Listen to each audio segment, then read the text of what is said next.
এক শিল্পপতি বাবার একমাত্র ছেলে তার জন্মদিন পালন উপলক্ষে বাবার কাছে 2.5 লক্ষ টাকা দাবি করলো। এর মধ্যে তার মা চলে আসলো এবং বলল, এই সম্পদ তো একদিন সবই তার হয়ে যাবে, তাকে দিয়ে দাও, তার মনে কষ্ট দিও না। বাবা তখন বললেন, আমি তোমার ছেলেকে যদি একটা উড়ান্ত প্লেনের পাইলটের সিটে বসিয়ে আমি সেখান থেকে নেমে পড়ি দায়িত্ব দিয়ে, তাহলে কেমন হবে তুমি বলো? মধ্যবিত্ত থেকে শিল্পপতি হয়ে ওঠা স্বামীকে বোঝেন বলেই মহিলা আর কোনো কথা বললেন না। বাবা তখন বললেন, ঠিক আছে, আমি তোমার ছেলেকে 2.5 লক্ষ টাকায় দেবো, সে যদি আমাকে উপার্জন করে 250 টাকা এনে দিতে পারে। সারা রাত নাক ডেকে ঘুমাচ্ছে ছেলে, মাত্র 250 টাকা। বাবা আগামীকালই দেখতে পারবে ছেলে তার সম্পদের দায়িত্ব নেওয়ার মতো যোগ্য হয়ে গেছে। পরের দিন সকাল 8টায় বাবা তার ছেলেকে ঘুম থেকে জাগিয়ে উঠে দিলেন। রাজ্যের বিরক্তি ছেলের চোখে। মাত্র 250 টাকার জন্য এত সকালে ঘুম থেকে উঠতে হবে? রেডি হয়ে নাস্তা সেরে একেবারে ফুলবাবু সেজে 250 টাকা উপার্জনের জন্য বের হয়ে গেলেন। পকেটে 1 টাকাও নেই, সাথে দেখার জন্য বাবা একটা লোকও দিয়েছেন। ঘর থেকে বের হওয়ার পর তার মনে হচ্ছে সে যেন একটা সমুদ্রের মধ্যে হাবুডুবু খাচ্ছে।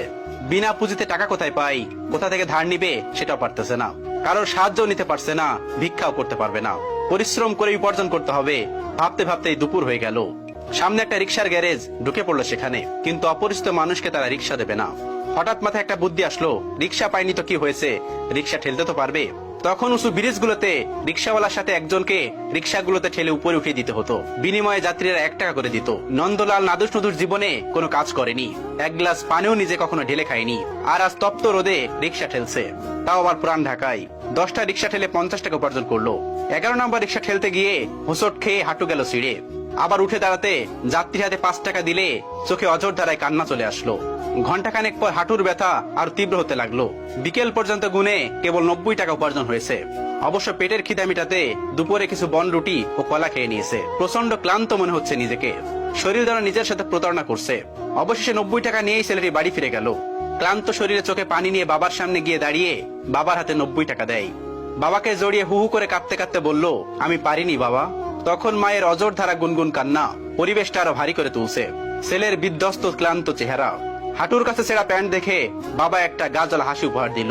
ছেলের কাঁধে হাত রেখে বাবা বলল, এখন তুমি আমার সঙ্গে সায়দাবাদ থেকে হেঁটে বুড়িগঙ্গা নদীর কাছে যাবে। কোনো প্রশ্ন না। 4-4টা গাড়ি থাকতে, 2জন ড্রাইভার থাকতে হেঁটে কেন? ছেলের জিজ্ঞাসা চোখে বাবা বললেন, বাবা আজকের এই পজিশনে তো আমি একটু একটু করে এভাবে এগিয়ে এসেছি, গাড়ি বা বিমানের গতিতে আসিনি। তুমি তো মাত্র একটা দিন কষ্ট করেছো, একটু ধৈর্য ধরো। ক্লান্ত ছেলের হাত ধরে হাঁটতে হাঁটতে রাত 11:30টার দিকে ব্রিজে পৌঁছালো পিতা এবং পুত্র। শান্ত নদী রেলিং ধরে দাঁড়িয়ে বাবা বললেন, তুমি আমার হাতে 90 টাকা দিয়েছো তাই না? ছেলে বললেন, জি বাবা, আমার জীবনের প্রথম উপার্জন। বাবা বললেন, আমি জানি তোমার এই টাকাগুলো উপার্জন করতে তোমার অনেক কষ্ট করতে হয়েছে। এখন আমি তোমাকে যা বলি শোনো। আমি জানি আমার ছেলে ছোটবেলা থেকে অঙ্কে খুবই ভালো গুনতেও পারে আশা করি। আমি তোমার উপার্জনের 90 টাকা পানিতে ছুড়ে ফেলবো, আর তুমি বলতে থাকবে বাড়তি কয় টাকা রইলো। বাবা তার সমস্ত শক্তি দিয়ে একটা একটা করে কয়েন নদীর পানিতে ফেলতে লাগলো। এরপর বাবা বললেন, এখন কত টাকা রইলো? ছেলের কষ্টের পয়সা নদীতে তলিয়ে যেতে দেখে কাঁদতে কাঁদতে বলল, বাবা 85 টাকা। এভাবে এক এক করে জীবনের প্রথম উপার্জিত কষ্টের টাকাগুলো পানিতে ফেলতে লাগলো বাবা। এরপর ছেলে গুনে গুনে বলল, 80, 70, 65, অবশিষ্ট 5 টাকা এসে থামলো। বাবা শেষের টাকাটা আর ফেললো না। পয়সা ফেলা বন্ধ করে বাবা ছেলেকে বলল, তোমার উপার্জনের 90 টাকা আজ আমি নষ্ট করতে তুমি কাঁদলে, আর আমার কত টাকা তুমি এভাবে নষ্ট করছো তার হিসাব আছে তোমার কাছে? কোথায়? আমি তো একদিনও কাঁদিনি। আজ তোমার অনুভূতিতে যেমন কষ্ট লেগেছে, আমারও ঠিক তেমন উপলব্ধি আছে কষ্ট উপলব্ধি করার জন্য। তোমার শেষের 5 টাকার কয়েনটা আমি রেখে দিলাম, আমার সন্তানের প্রথম উপার্জিত টাকা। এটা একজন পিতার জন্য গর্বের একটা প্রাপ্তি। এটা স্মৃতি হিসাবে আমার মৃত্যুর আগ পর্যন্ত আমি আমার কাছে রাখবো। তুমি কাল তোমার মায়ের কাছ থেকে 2.5 লক্ষ টাকা নিয়ে নিও। বাবার এই কথা শুনে ছেলে বাবাকে জড়িয়ে ধরে চিৎকার করে কাঁদতে কাঁদতে বলল, বাবা আমার টাকা লাগবে না, আমার শিক্ষা লাগবে। উপযুক্ত শিক্ষা আমি স্কুল কলেজে এতদিন কিছু শিখতে পারিনি, যেটা তুমি আজ আমাকে শেখালে। তুমি পৃথিবীর শ্রেষ্ঠ বাবা।